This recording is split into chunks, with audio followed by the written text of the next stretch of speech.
Good morning. Okay, you have any questions about Genesis? Anything at all about Cain, Abel? Anything at all? It's burning. So the end of Genesis chapter 4. Genesis 4.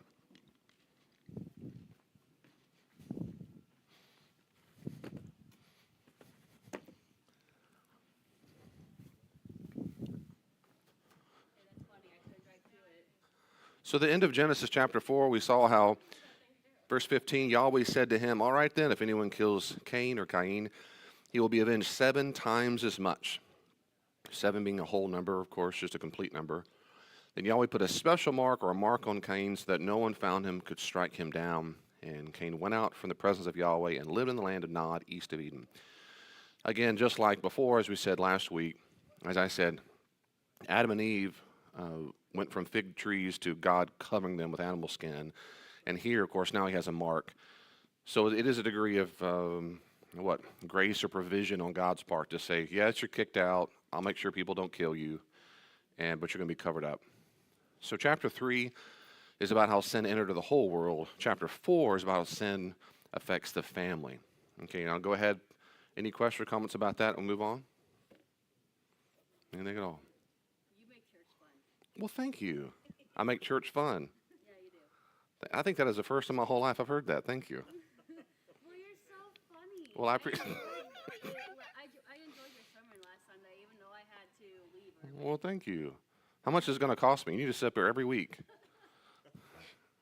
Thank you, Jeff. Thank you very much. That's very thoughtful. Thank you. Very, very sweet. Seriously, thank you very much. Thank you so much. You're welcome. You need to tell everybody else how fun it is here. Oh, We I will. walk around and tell everybody. I'll brag about it. See, it's so fun here. You need to know how fun it is. So super fun. That's right. You can. So chapter 4, verse 17. 4 verse 17. Yes, technically in Hebrew it's Cain, but I feel a little tiresome saying that, so I'm going to say Cain. Sometimes I go back and forth. Cain had marital relations with his wife. All of a sudden, there's a wife.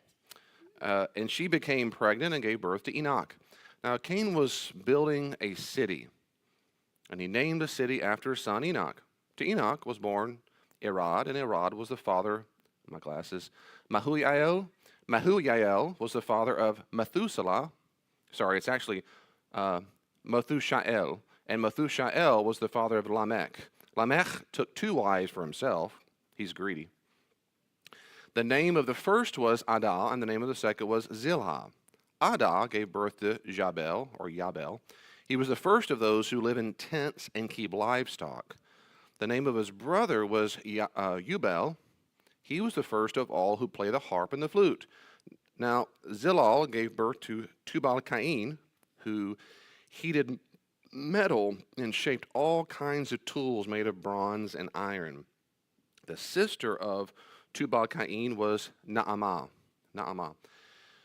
All right, so let's unpack that for a little bit, because a lot of good discipleship stuff's here. Lance, take close notes here. Close notes. So the first question is, where did his wife come from? Well, the text doesn't tell us. Just doesn't tell us where a wife comes from. So we're back to the same thing before, when we said earlier, when people show up kind of out of this blue, out of nowhere, and the text doesn't tell us. So there's only 2 options. Either he married a sister, which is assumed maybe in chapter 5, verse 4, when it says Adam and Eve had multiple other brothers and children. That's possible. Or God made other humans. There's no other explanation in the text, but it doesn't tell us, because that's not the point of the text. The point of the text is to say, in general, this is where basically is giving us origin story of where cities came from. So what do we have archaeological evidence for that's mentioned in this text? Now, the text doesn't help us go make digs in the desert, but what do we have archaeological evidence for? Or, for example, animal domestication. Walton talks a lot about this. This is good stuff. Raising livestock is the first stage in animal domestication. So humans control breeding, food supply, territory. Sheep and goats were the very first to be domesticated. The evidence we have goes back to the 9th century BC. So that's a long time ago, long time ago. Larger cattle came later, and evidence for pig domestication began in the 7th millennium. So that's some of the oldest in the world. It's the first thing domesticated. Musical instruments were some of the very first things humans made. In Egypt, the earliest in-blown flute comes to the 4th century millennium BC. They have harps, lyres, like early guitars.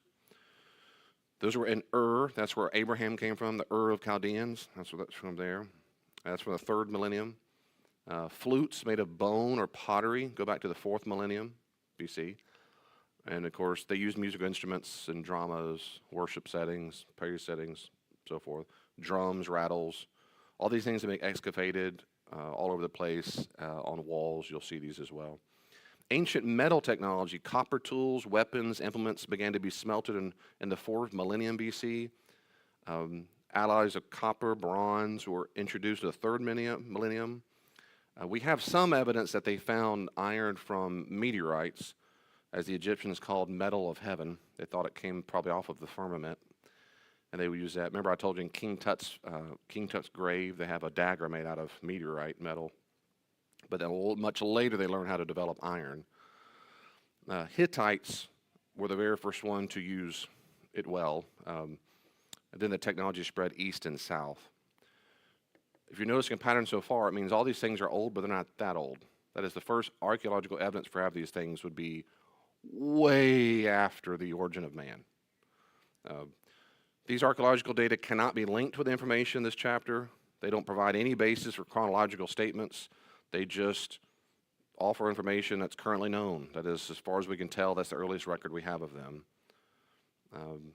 From the literary standpoint, the development of these arts was typically attributed to the gods, and that seems to be the major point. In the ancient world, when they thought about, if you time traveled and asked an ancient Jewish person, maybe in Israel, an Egyptian, Canaanite, whatever, and you said, where did cities come from? Where did metal come from? Where did agriculture? The general answer would have been the gods.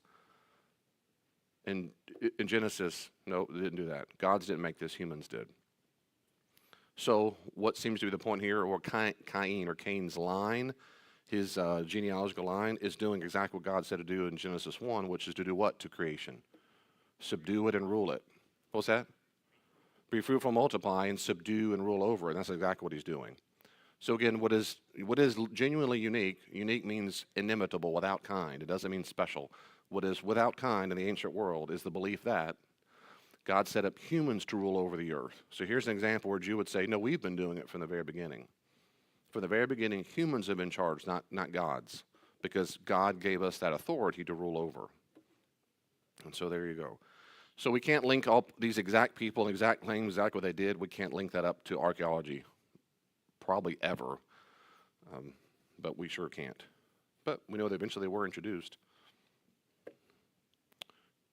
Any questions or comments about that? Little footnote. One of the reasons when historians try to determine whether or not the content of a story, you might say, actually happened, is by corroborating evidence. Okay, that's how any of us do. Any of us do. We say, I was on Main Street on Monday at 1 p.m. and an alien came in the ship and picked me up. It was the middle of daylight. Everyone could have seen it. Well, instead of the instantaneously going, okay, you told me, I believe you. Okay, Michelle. Michelle, she's still honest and true.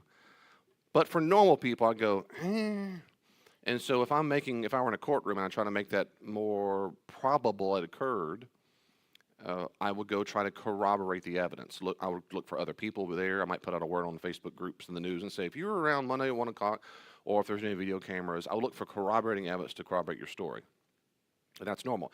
And historians can't go to modern day people right now live. Now, they did in the ancient world if they were still alive. They have eyewitness testimony. You can't always trust eyewitness testimony, but if you're a historian for ancient stuff, we can't go look for video cameras. What we look for is anything else possible in archaeological records to try to corroborate what's in the text. And when it is not corroborated, it doesn't mean it didn't happen. It just means we can't corroborate it. But in historical records, what that means is it becomes less probable. It becomes really less probable when you have counter evidence. So, for example, if Michelle said I was Monday at 1 o'clock and aliens got me on Main Street, and then 10 other people said, nope, she was at work at 1 o'clock on Monday. I have record of it. I have video camera of her being there. I have contravening, right? And then I want to say, well, look, now it's overwhelmingly improbable that you were there because I have evidence that you were not there. And so that's how I'm proving a negative. Now that demonstrates it's more likely you're delusional, you had an episode, which makes sense being married to chance, all kinds of things. And I would say that being married to chance, this, I'm gonna say I'm so sorry, and then there's therapy for that, and drugs for that too. But when there's evidence that you weren't there, it makes it very well. Just that we say, well, then that's just wrong. Okay, everyone does that in the historical world for every ancient event ever. And if you're being fair, you do it fairly for every single event.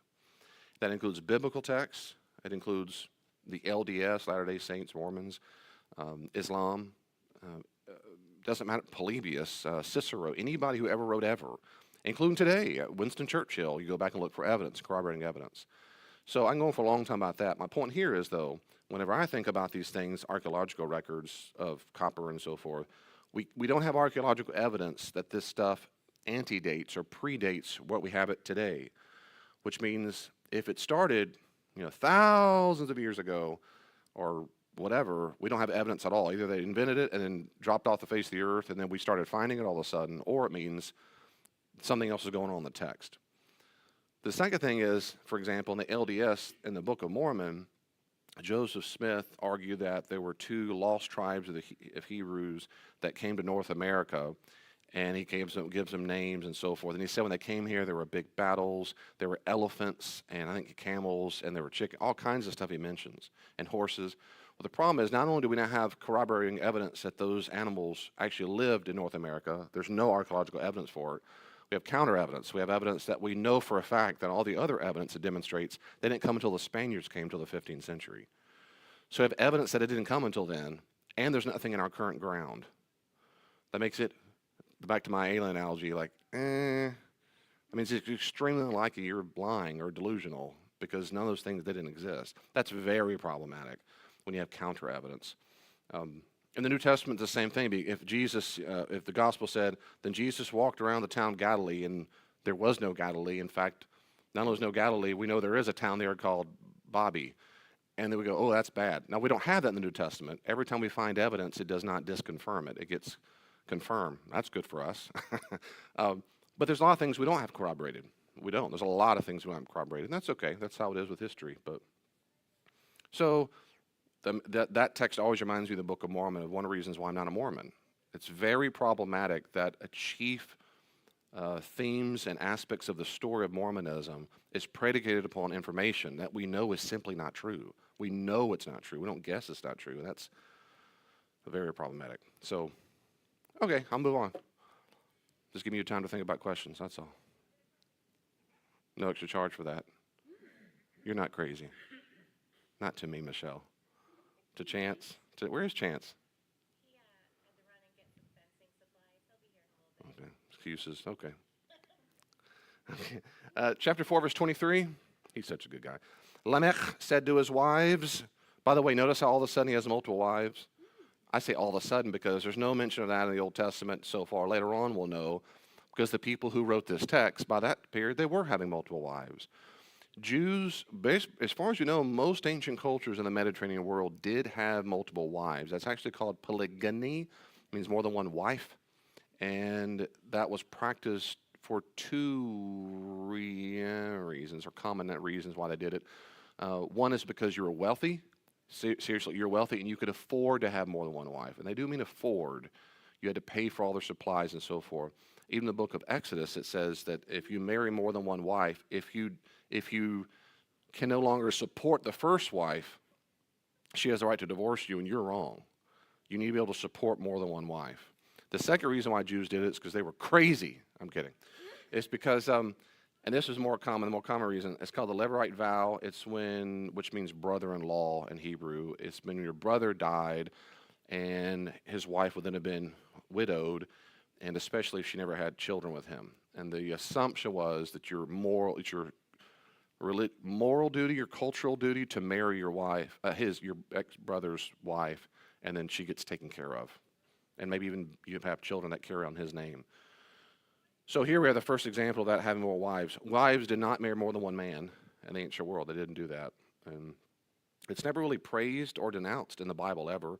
Abraham had more than one wife. King David had one. Solomon had tons. But by the time we get to Jesus, he does not agree with that. He's monogamous. Jesus is absolutely, he never says, well, if you can afford it. Now, we get Islam, it's different. Muhammad said, yes, you can. You can have up to 4 wives as long as you can afford it. Jesus disagreed with him. Lamech said to his wives, Adah and Zillah, listen to me, you wives of Lamech, hear my words. I have killed a man for wounding me, a young man for hurting me. If Cain is to be avenged 7 times as much, then Lamech 77 times. Okay, what in the world? All of a sudden we have this poem, and it is a poem. Notice how Lamech is the 7th in the series. He's the 7th son mentioned after Cain. So all of a sudden here we're 7 again. And he gets some special mention. The same will happen below under Seth. Seth will have 7. He'll have multiple kids. His 7th is Enoch, and Enoch will get a special mention. There's something going on stylistically here, so I'm going to come back to that later. Some of the most ancient poetry in the Bible, this might be the most ancient poetry in the entire Bible right here, which means if it is, well, it means it's some of the most, if not the most ancient poetry in the world. You just read it. You read it in English, but you read it. Notice, by the way, just for teaching you how to read the Bible, notice the very common, it's called synonymous parallelism. There's different kinds of parallel, but parallelism is in Hebrew where they have a statement and the second portion of the sentence just kind of amplifies or repeats what was just said. It is a mistake to read the second part as a radically different meaning. I've heard sermons and lessons doing that. He's not just bold, he's courageous. They're synonyms, for crying out loud. So, for example, Lamech said to his wives, Adah and Zillah, listen to me. Well, that's the same thing. Those are his wives. It doesn't mean wives or some other people, and these other two, no, these are the same. The next one, he says, listen, hear my words. And he says, I have killed a man for wounding me, a young man for hurting me. He means the same thing. It doesn't mean I've killed 2 people. It just means I killed a young man. Hurt and wound are synonyms, both in Hebrew and English. And so if Cain's avenged 7 times, I'm 77 times. I'm playing that 7 is a perfect number. Mine's extra, extra, extra perfect. Do you see that parallelism? She doesn't like parallelism. She's out of here. I'm kidding. Remember, we're fun here. Destiny, we're fun. Thank you so much. There's a lot of couches taken down. So do you see the parallelism in your Bible? Yeah, so every single time you read your Bible, your English translators have helped you out by letting you know it's poetry because they put it like poetry. They have it in lines. It looks like a stanza from a song. So if you read the Psalms, all the Psalms, 151 of them are all poems. Everything a prophet utters is a poem. All of it is all in poetry. Hebrews were the very first person to write prose. But the most ancient way to write literature is poetry. The Song of Deborah in Judges 5. Now, this stuff is ancient. It is really, really old Hebrew, but it's a song. It's poetry. So your English translators have helped you out, letting you know when that happens, we're supposed to be quick. And if you saw the same thing you're reading, and then Winston Churchill woke up every day and he took a nap every single day at 3 p.m. and he did take a nap every day. Took a nap, blah blah blah. And then when he woke up, he said the following. I look at the dawn, and I'm given hope. Butterflies float in my stomach. As soon as you do that in the English, the book you're reading, say the biography of Winston Churchill, you've just switched from prose, facts about Winston Churchill, to a poem that he's reciting. And if you read them the same, you would really misunderstand it. He took a nap every day. What does that mean to you? It evokes in me rest, Sabbath rest. You go, that's good. That's what we do in church. They go, that's good. No, you've missed it. I've heard, I'll start preaching. That stuff, no. What kind of butterfly do you think it was when he said that? It's a monarch, but yeah. What's your favorite? What do you feel? What do you think he meant by that? It doesn't matter what you feel. It's a poem. Everyone knows what poem. Well, that's what happens in the Bible. We don't know genres. And so when you read this as a poem, read it as a poem. The point is, so there it's a poem. So look for those parallelisms. You don't read too much into it. It's a poem, any poem. Okay, 77 times. 77 times. Lamech seems to be reasoning this way. He seems to be reasoning this way. If Cain, a murderer, is to be avenged 7 times, verse 15, then how much more one who has been unjustly wronged? This young man wounded me. Of course, Lamech misses the point of God's merciful treatment of Cain. Cain was not establishing a principle of justice when he warned he would avenge Cain's murder. That's not what God said. I'm going to get those who go. That's not God's point at all. In fact, God was trying to limit the shedding of blood, which is, okay, I'll put a mark on you so no one hurts you. I'm trying to limit it. But Lamech wants to multiply the blood.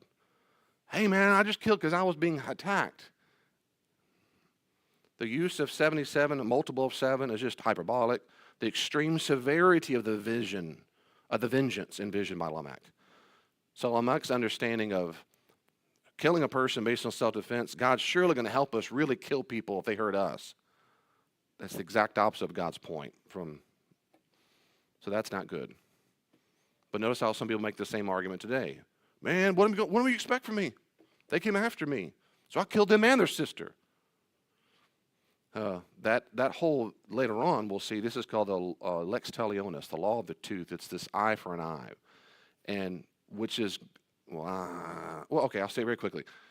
The law of the tooth is both good and bad. It's good in that it limits unbridled vengeance on a person. So eye for an eye means you can't take an eye for an eye and an arm. You can't take an eye and an arm for an eye. It's eye for an eye. And that's what happens in normal human relations. If you rape my daughter, I'll kill your family. And I'll kill all your family and their grandkids. And it escalates. So on the one hand, it's good because an eye for eye limits it. It becomes proportionate. What's negative, of course, is it continues to fuel violence. If you took this, and I'm going to take. So it's a step forward. By the time we get to Jesus, he's saying, I know it says don't murder, but I'm saying don't hate. Don't get to the place where you have to do that. And I know you've heard it said, to hate your enemies. I'm saying love your enemies. Do good for those. Pray for them. So Jesus shows us what the goal is. Lamech does not get it right. God's going to surely kill everybody who hurts me. Notice how this is very important. There are no kings mentioned anywhere. Nowhere in Genesis 1 through 11. Nowhere. In fact, city building, multiple wives, initiation of warfare, which is probably what Lamech is doing here.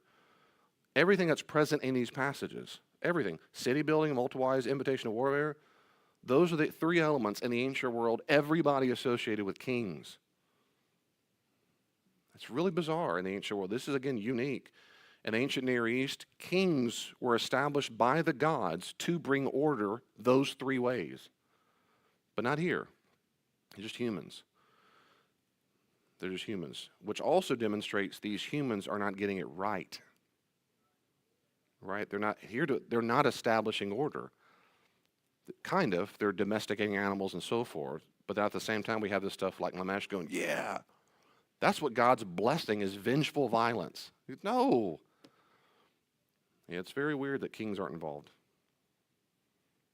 Any question or comments about that? This is the question about what we're talking about right here. But this one sentence, and the sister of Tubal-Cain was Naamah.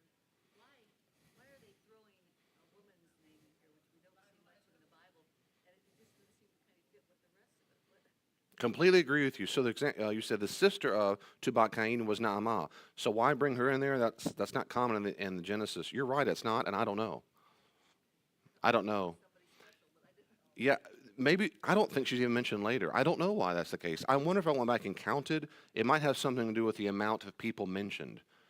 Like there might be 7 people are mentioned or 5. Sometimes, again, the people who write this love schemas. So if I went back and counted, maybe it has something to do with that. Maybe the Hebrew name means something special. I don't know. I have never seen anybody say anything about why he mentions the sister. Good question.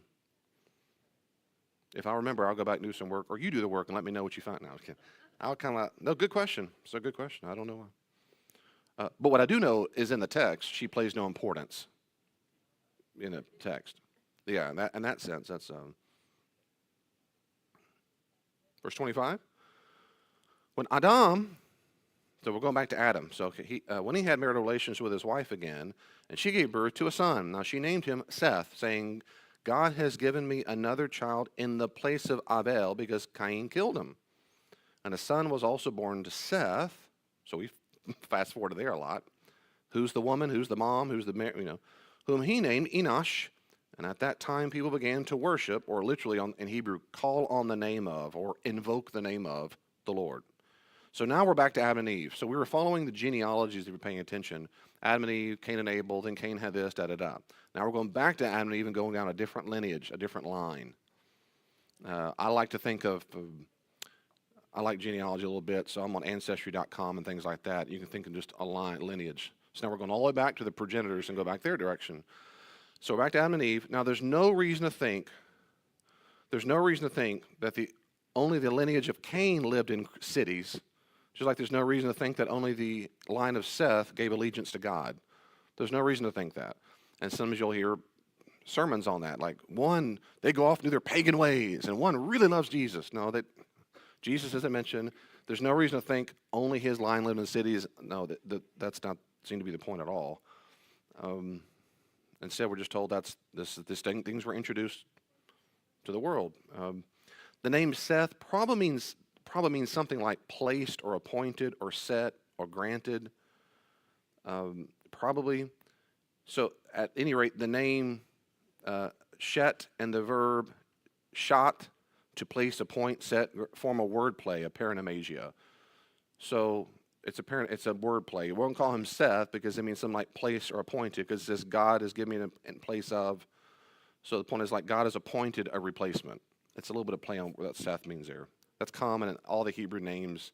When they give a child a name, it's a pun or a play words, like Avel. Remember, Avel means breath or transient or worthless or futile. You're not surprised when breath man or futile man dies. It's like it's a forecast of what's about to happen. To call upon, literally, is, I think to call was begun in Hebrew. People began to call on the Lord. The phrase "to call on the name of the Lord" is not unique. It's not in the Old Testament. People call on the name of the Lord when they worship Him at an altar. That's all. I can look tons of Bible verses, or any other sacred spot. When they get delivered, they call on the name. They call on Him, proclaiming His reputation, attributes.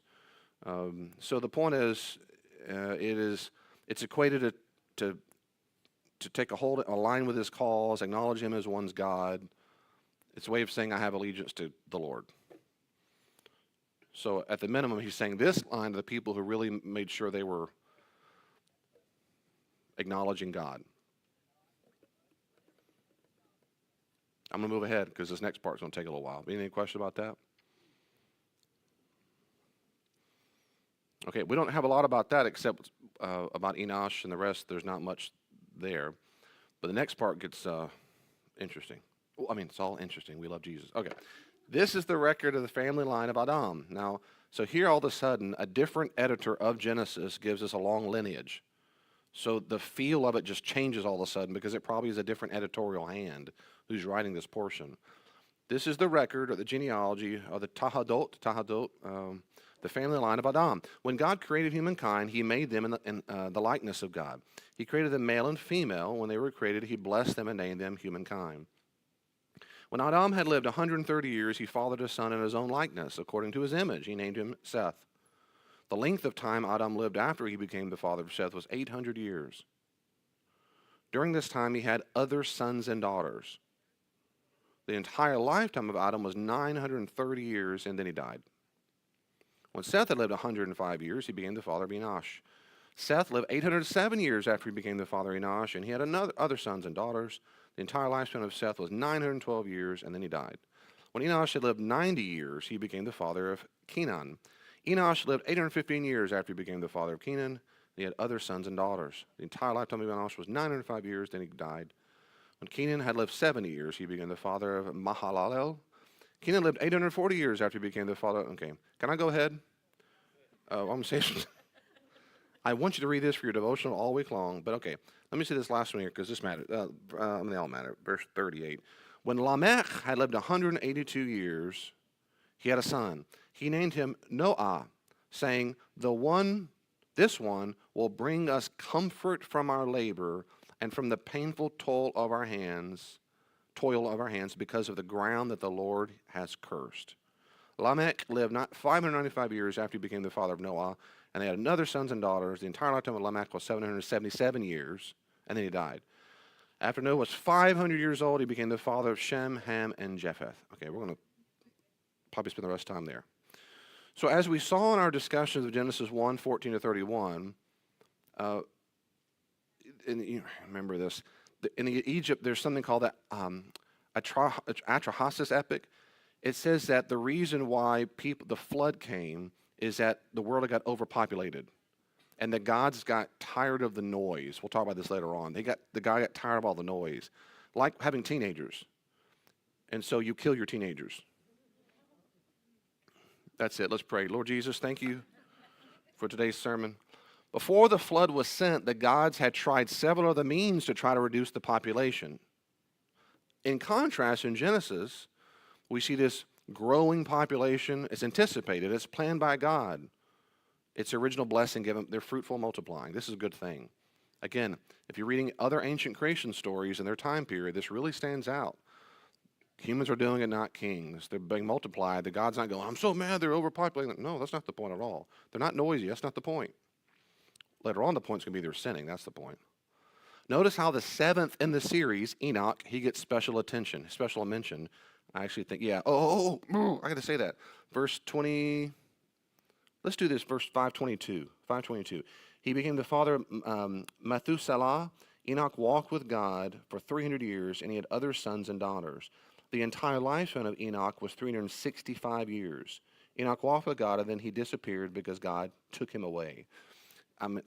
So he's the seventh in the series, Enoch, and notice he gets special attention. Like before, Lamech got set. He was the seventh. He got special attention. And he'll do so for several Jewish writings over the centuries. People love Enoch. So not only does he get special mention here, but later on, whole documents called 1 Enoch, 2 Enoch, 3 Enoch become very popular. They love to speculate on Enoch. He walked with God. What does that mean? Take him away. What does that mean? Okay, let me explain that. We'll talk about that for a little bit. We are not told where God took him. We're not told. The text doesn't say that. It could have been to his death. Now there goes years of sermons and whole books. But it could have been. The text doesn't say that. The same word of where he took him is used in 42:13 when Joseph's brothers are to express the fact that he is gone. They took him, that same Hebrew word. So the point, and Joseph is not that we took my brother to heaven to be with God. There, the exact same Hebrew word means something like, we don't know what happened to him. We don't know his fate. We took him. We don't know where he went. So it could be the same thing here. Enoch, God just took him. And the answer is, we don't know what happened to him. Could be. We're just told why God did it. Why did God take Enoch? Probably as a sense of reward for obedience, because he walked with him. Probably walked with him. That's what it means to walk with him. That is to say, he had allegiance toward God. And he took him somewhere, Disney World, I don't. Little footnote, in the Mesopotamian lists of pre-flood wise people, the seventh in the list, Utwabutsu, good dog name, is said to have ascended into heaven. The seventh on the list.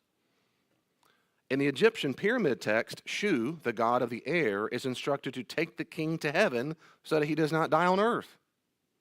I wonder if there's a pattern. So it could be that this is just a normal trope in the ancient world, that the seventh in the series, God has to take them. Now, the initial names in Genesis, Adam, Eve, Abel, Seth, Enosh, are all clearly Hebrew. They're Hebrew words, but they're not theophoric. And that word is okay to learn, theophoric. A theophoric name is a name that includes some aspect of the name of God. Theophoric. Joshua, Yeshua. Yeh for Yahweh, Shua. And you'll know it in your English because the word will end in I-A-H, Yah, or El. Ah is short for Yahweh, Yahweh, God's covenantal name. Or El means just the normal generic name for God. Or it begins with, in your English, it says Jeho, Jehoshaphat. Jeho is really Yeho, which is like Yahweh. Or it starts with El. You say Elijah in the south. It's Eliyah, which literally means Eli, Yah, means Yahweh is my God. Eliyah. So those are called theophoric names. The only theophoric names in the genealogy of Genesis 5, Mehuyael, Methushael, and Mahalalel, feature the divine name, right? El, which indicates the Semitic language setting. Yeah. In the Akkadian, they do the same thing with man, the term for man, Methusael, Meshuda. Okay.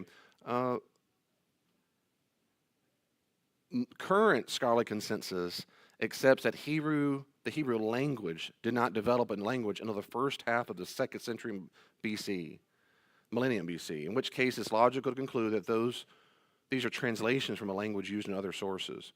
The point is, in Genesis, they're extremely ancient names, but they're using Hebrew endings. Not to mention, Adam is a Hebrew word.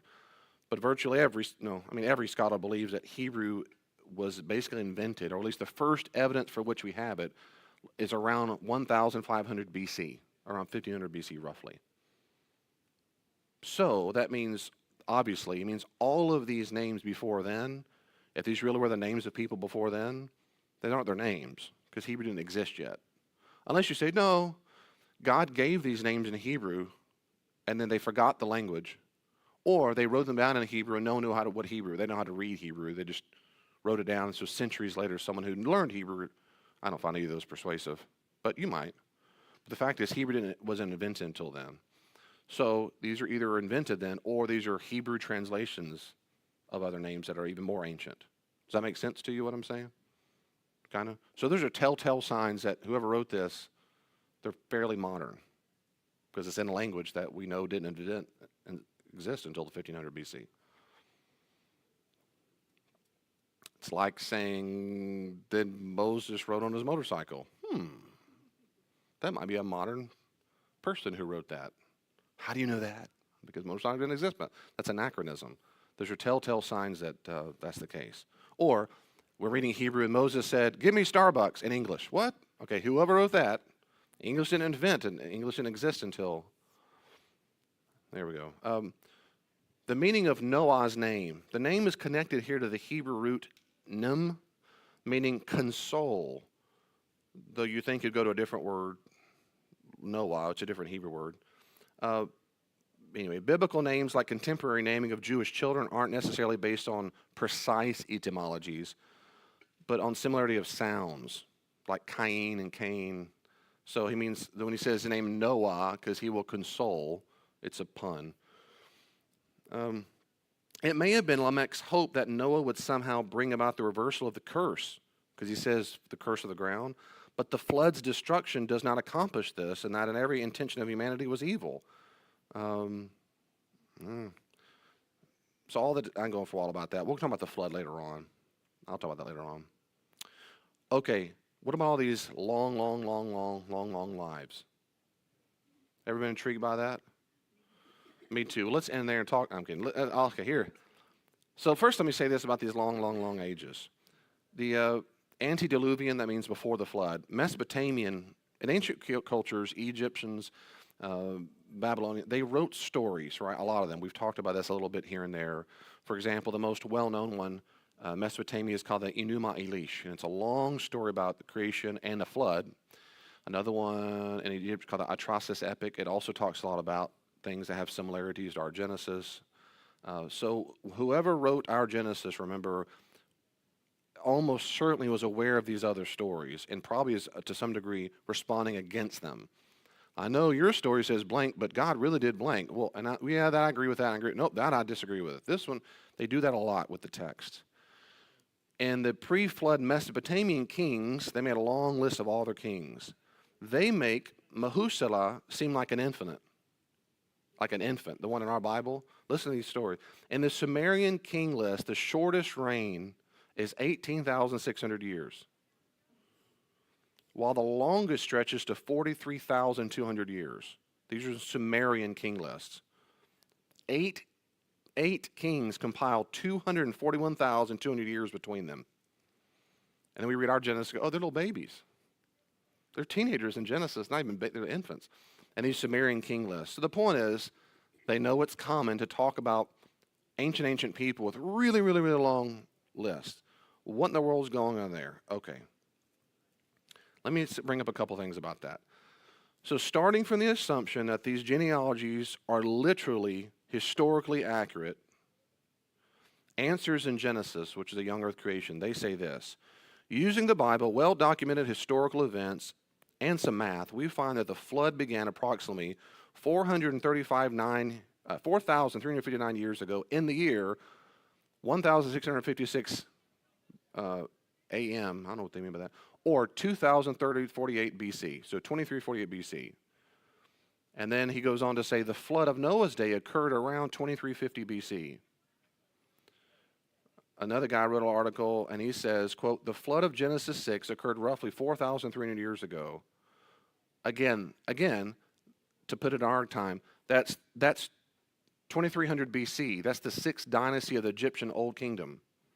Just after the golden age of the pyramid builders in the fourth dynasty, when they're arguing that the flood happened and it killed everybody.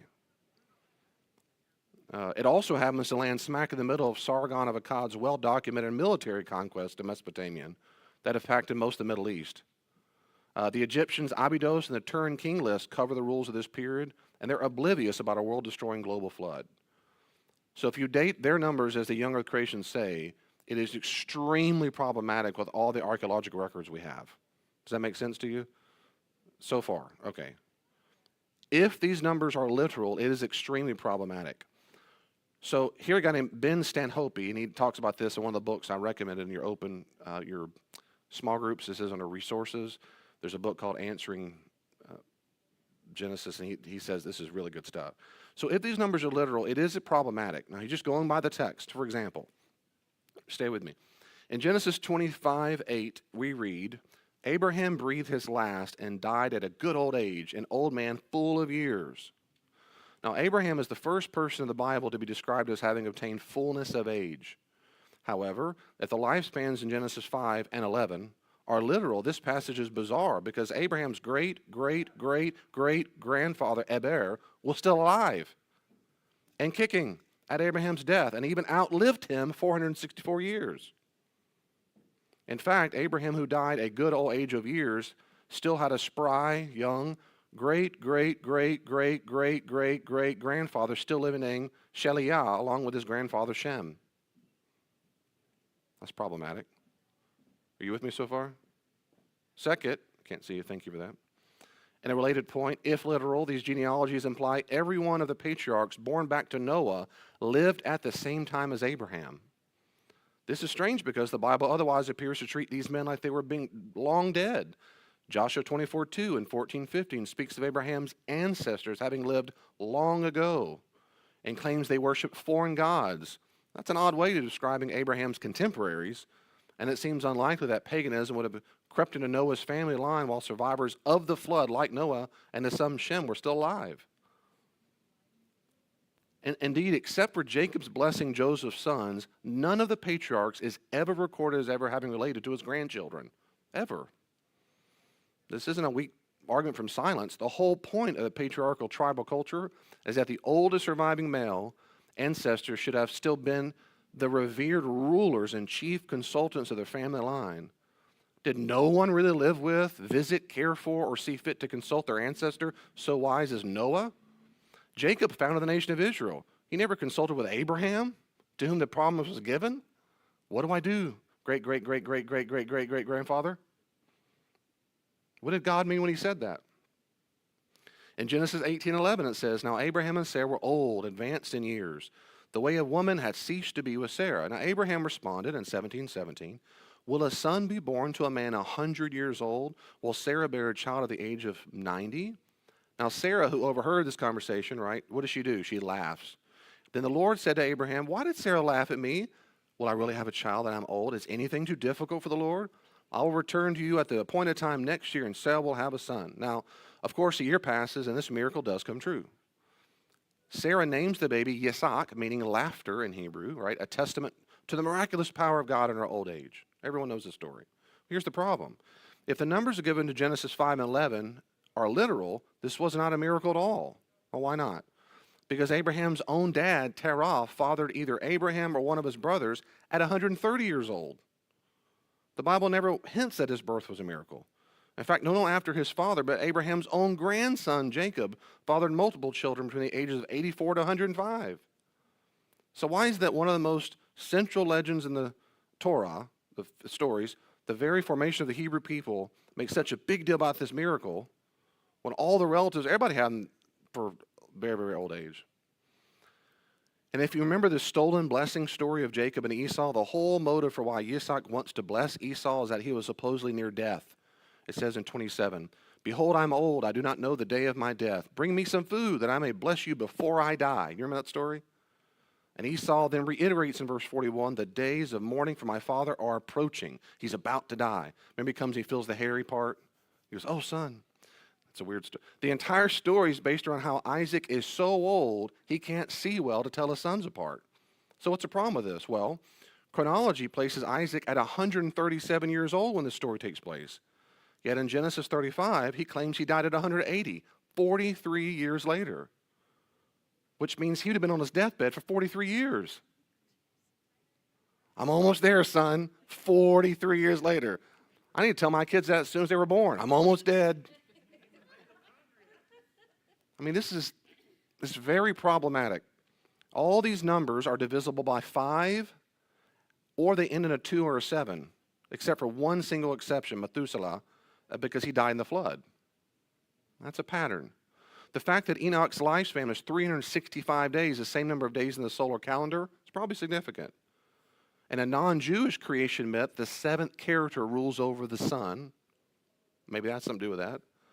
The fact that Lamech, the 7th born in Genesis 4, would be avenged 70 times 7. He died at age 777. It's probably significant.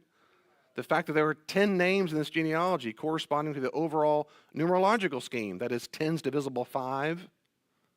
All these numbers are divided by 5 or 2. So why do all these figures end in a 2 or 7? Good question. I'm going to come back to that next week because we have more. So we'll talk about these numbers. Any questions or comments about that? I just have a comment. Okay, I've got 30 seconds.